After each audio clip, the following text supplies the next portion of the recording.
ದಿನಮಾನಗಳಲ್ಲಿ C section delivery ಹೆಚ್ಚಾಗ್ತಾ ಇದೆ. ಇದೇ ಸಂದರ್ಭ ಬಂದಿದೆ ಆಗ್ಲೇ. ಇವಾಗ ನಾರ್ಮಲ್ ಹೆರಿಗೆ ಆಗಲ್ಲ, ಕೂಸು ಕೆಳಗಡೆ ತಿರುಗಿಲ್ಲ, ಇವತ್ತು ಸರಿಯಾಗಿ ದೈಹಿಕ ಕಾರ್ಯಗಳೇ ಇಲ್ಲ. ಹಿಂದೆಲ್ಲ ಹೊಲ ಗದ್ದೆಗಳಲ್ಲಿ ಕೆಲಸ ಮಾಡೋರು ತುಂಬಾ ಜನ ಪ್ರಯತ್ನ ಕೂಡ ಪಡ್ತಾರೆ ನಾರ್ಮಲ್ ಡೆಲಿವರಿ ಆಗ್ಬೇಕು ಅಂತ ಹೇಳಿ, ಆದ್ರೆ ಕೆಲವೊಂದ್ ಸರಿ ಆಗೋದಿಲ್ಲ.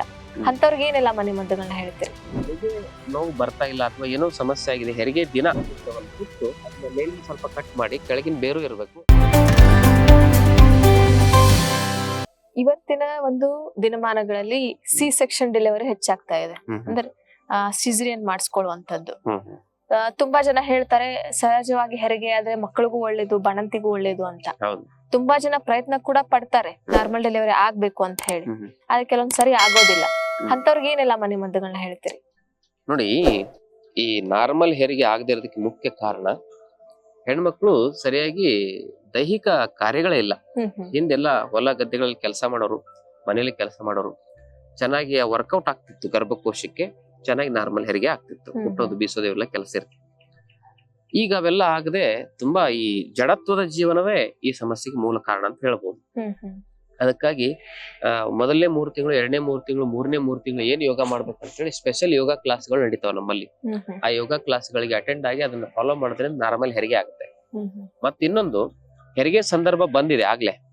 ಇವಾಗ ನಾರ್ಮಲ್ ಹೆರಿಗೆ ಆಗಲ್ಲ, ಕೂಸು ಕೆಳಗಡೆ ತಿರುಗಿಲ್ಲ, ಇನ್ನು ತಲೆ ಕೆಳಗ್ ಬಂದಿಲ್ಲ, PV ಮಾಡಿ ನೋಡಿದಾಗ ಜಾಗ ಓಪನ್ ಆಗಿಲ್ಲ ಅಂತೆಲ್ಲ ಹೇಳ್ತಾರಲ್ಲ, ಅಂತ ಸಂದರ್ಭದಲ್ಲಿ ಏನ್ ಮಾಡ್ಬೇಕಂದ್ರೆ ಉತ್ತರಾಣಿ ಗಿಡವನ್ನ ನೀವೇನ್ ನೋಡ್ಬೇಕು, ಹೆರಿಗೆ ಆಗೋ 1 ತಿಂಗಳು 2 ತಿಂಗಳು ಮೊದ್ಲೇ ಒಂದು ಉತ್ತರಾಣಿ ಗಿಡ ಕಿತ್ತು ನಿಮ್ಮ ಮನೆ ಪಾಟಲ್ಲಿ ಹಚ್ಕೊಂಡಿರ್ಬೇಕು.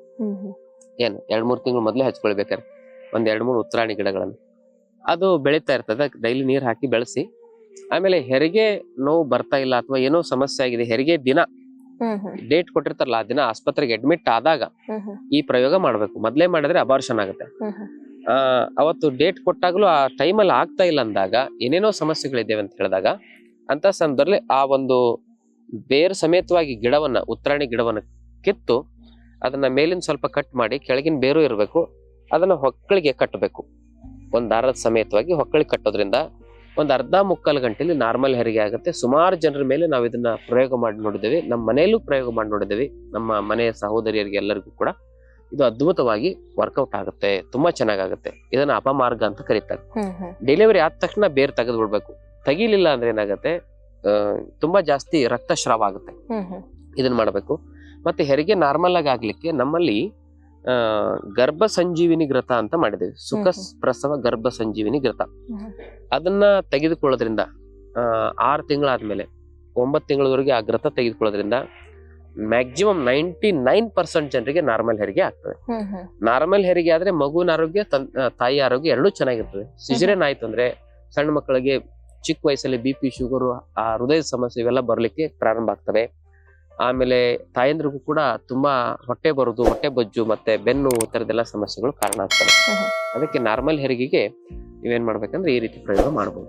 ಇನ್ನಷ್ಟು ಆಯುರ್ವೇದ ಮತ್ತು ಯೋಗ ಚಿಕಿತ್ಸೆ ಟಿಪ್ಸ್ಗಾಗಿ ವೈದ್ಯಶ್ರೀ ಹೆಲ್ತ್ ಟಿಪ್ಸ್ ಚಾನೆಲ್ನ ಸಬ್ಸ್ಕ್ರೈಬ್ ಮಾಡಿ. ಹಾಗೆಯೇ ಫೇಸ್ಬುಕ್ ಮತ್ತು ಇನ್ಸ್ಟಾಗ್ರಾಂನಲ್ಲಿ ತಪ್ಪದೇ ಫಾಲೋ ಮಾಡಿ.